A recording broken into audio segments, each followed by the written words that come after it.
Alrighty, let's see here. Do. All right. 3, 2, 1. Ahoy, ahoy. Hey there, everybody. Coach Mark here. And for this week, I just want to talk a little bit about the deadlift program I'm currently running.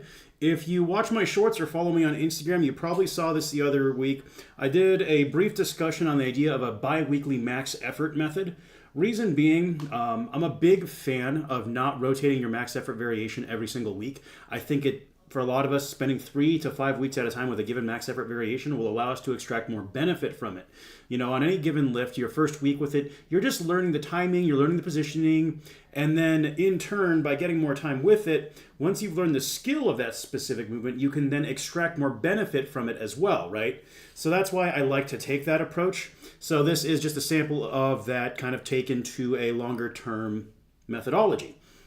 Another thing I'll often do with my max effort waves is do a mechanical progression where I have one wave bleed into another. So for myself right now, I'm trying to improve my mid-shin floor speed on the deadlift. I can break weight off the ground pretty gosh darn well. I've broken 650 off the ground really quickly, but couldn't get it past mid-shin. Recently, I went for, I believe it was 615 on the deficit deadlift. Plates popped right off the ground, but again, mid-shin is where I fade. So it's one of those things I need to spend more time at and slightly below the mid-shin position to improve my strength. So with that in mind, for the first 4 weeks, what I'm doing are block pulls on the power bar. Anytime I'm doing elevated deads, unless it's for a competition-specific application, it should be done on either an axle or a power bar. Otherwise, you're elevating it to a degree that it's not going to transfer over to the floor pull, in my experience. So that is something to keep in mind. And then in the second half of this, for the latter 4 weeks, I'll be moving to the standard deadlift bar deadlift from the floor, since that is my primary deadlift variation. So how it works is I'm working on my 8 rep max right now. I'm not really doing a lot of 1RMs anymore. I still do want a 675 1RM deadlift by the end of the year, but I know that if I train my 8s for a while, then I train my 5s, then maybe my 3s, that's what's going to put me in a good position.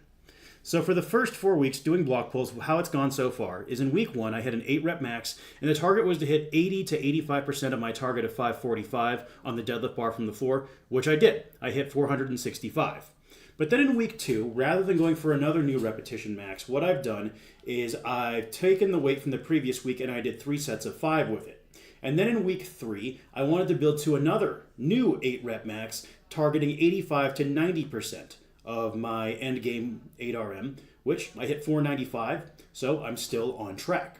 So then in week 4, I'll take that same 495 and do probably another 3 sets of 5, maybe 4 sets of 4, just depends on how I'm feeling on that given day. The idea here is I do double the reps of the previous week's repetition maximum, but I split it across 3 to 4 sets. And then in week 5, this is where I make a bit of an inversion. Rather than jumping right into another 8 rep max attempt on the deadlift bar, I'm actually going to spend 1 week getting used to the bar again. That way I can see how it feels in my hands, learn how to set my grip on it again, and most importantly, control the whip. For me, I don't want to dive right into it because it's one of those things I could get hurt if I try to go red line week 1 with a new variation. So this allows me to ramp into it. So then in week 6, I'll attempt a new 8 rep max. My target is somewhere between 90 to 95% or roughly 520 pounds. And even at this point, if it feels good, I might just go for the 545 on this day. Week 7, 4 sets of 4 with whatever I hit in week 6. And then in week 8 will be a new 8 rep max test.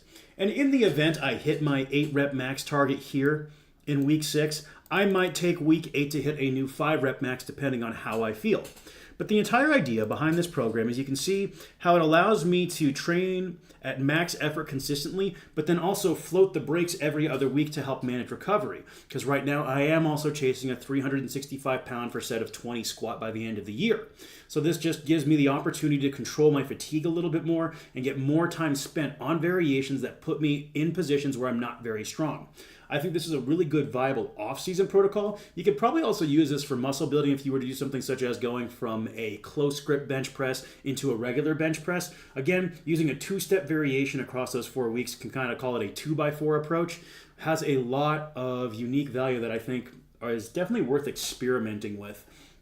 Anyways, really quick one today. Just thought I'd share this little program with you all. Let me know your thoughts, comments, and questions down below. Best topics are ones I will discuss. As always, hope you folks are having a great one. And remember, I do offer one-to-one coaching. If it's something you'd be interested in, the odds are very good. I'd love to work with you.